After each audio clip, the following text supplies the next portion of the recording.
Tapos na rin ang laban. Hindi ko kayo binigo.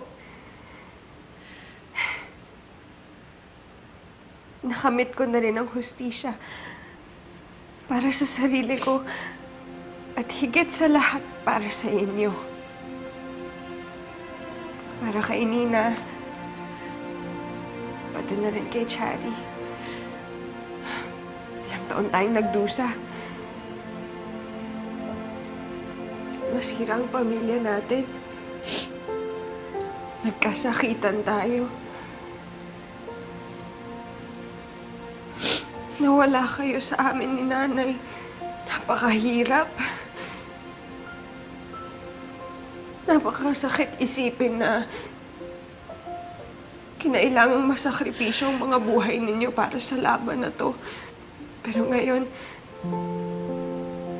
naitama na ang lahat. Lahat ng krimen ni William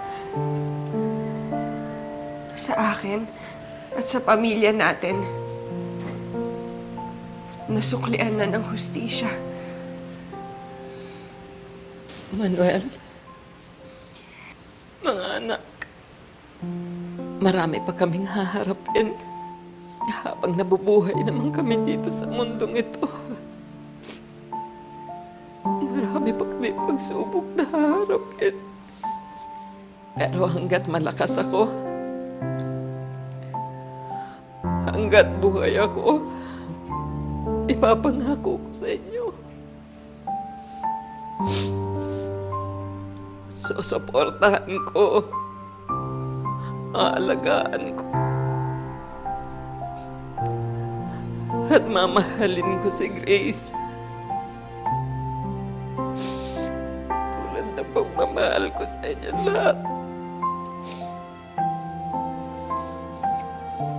Alam ko na hindi tayo magkasama.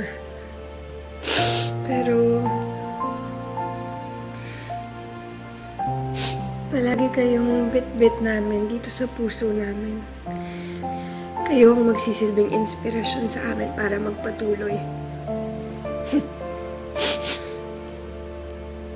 At alam ko na kahit wala na kayo, buo pa rin ang pamilya natin. Na kahit anong hangarin ang tatahakin ko, magtatagumpay ako.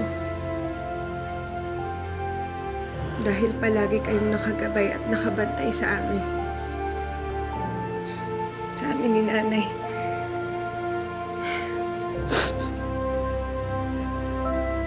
Mahal na mahal ko kayo, Tay. Chari. Nina. Mahal na mahal namin kayo.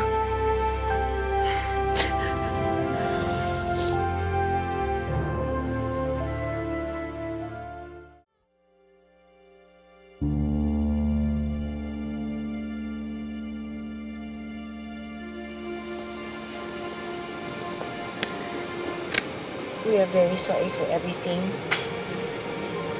Nagkamali kami ng judgment kay William. At masakit pa rin sa akin loob bilang ina na hindi namin siya kilalang lubos. All the pain he has caused you and your family. Humihingi kami ng tawad sa iyo, Grace. Pati sa iyo, Marisa. I hope you both understand na hindi namin sinuportahan kahit kailanman ng mga maling gawain ni William. Napaniwala lang niya kami dahil ang akala namin ay nagbago na talaga siya.